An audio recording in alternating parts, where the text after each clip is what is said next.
11 number question बोल रहा है एक नहर के तट पर एक टीवी टावर है, ऊर्ध्वाधर खड़ा है।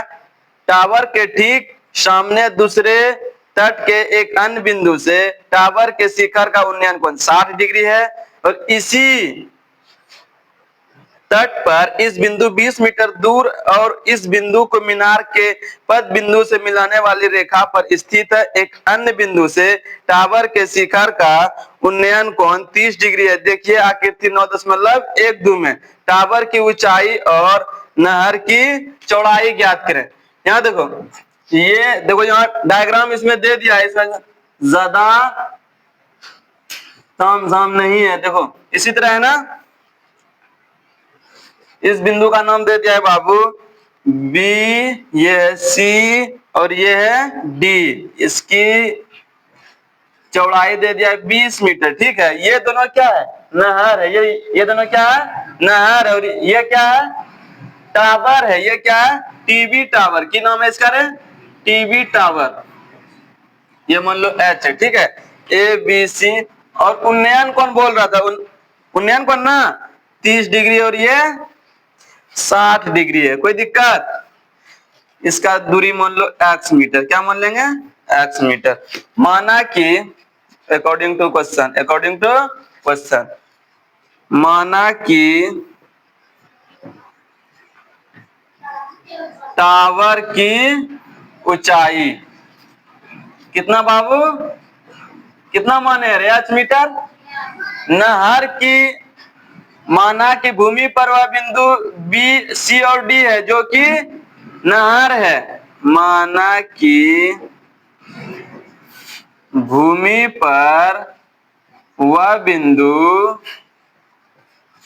बी और सी है जो कि नहर ना है बाबू। ये क्या है?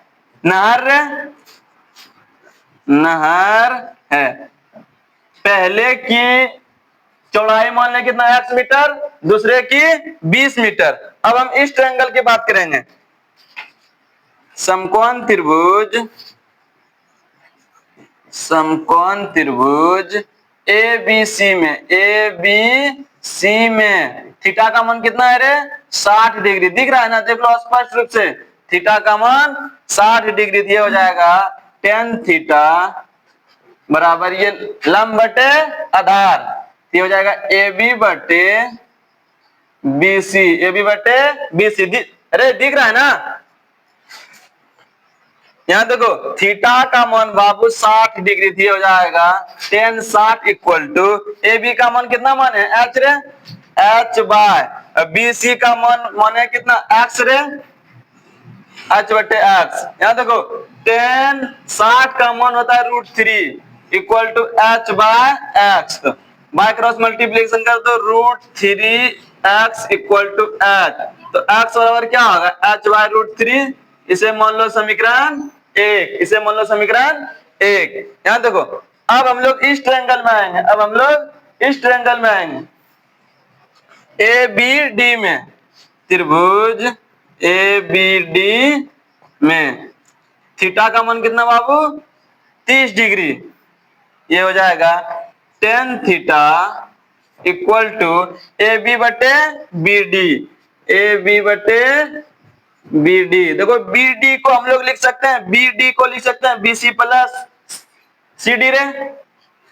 tan 30 डिग्री बराबर ए बी का मान कितना? h। और इसे हम लोग लिख सकते हैं बी सी प्लस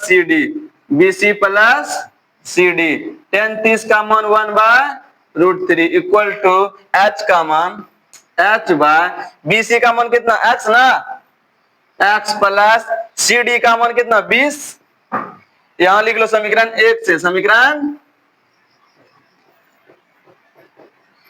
से। यहां देखो x का मान कितना है रे?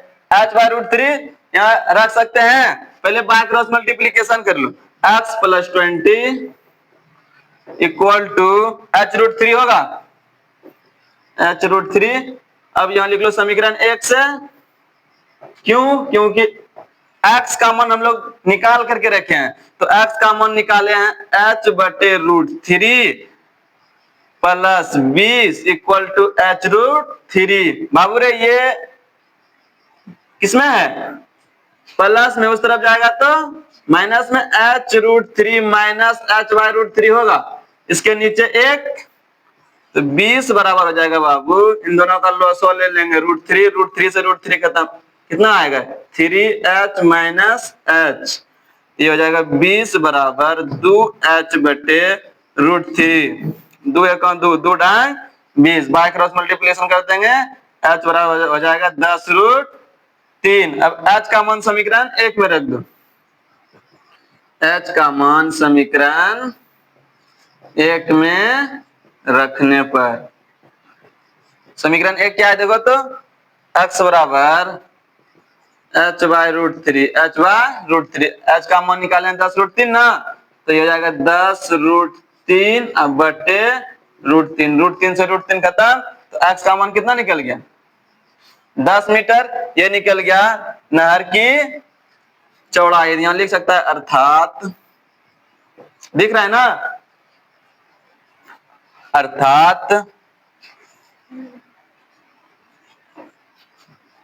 टावर की ऊंचाई, टावर की ऊंचाई कितना निकल गया, h का मान कितना निकला 10√3 मीटर, 10√3 मीटर, और नहर की चौड़ाई रे, नहर की चौड़ाई कितना माने थे x ना, ये निकल गया 10 मीटर, ये हो गया आंसर।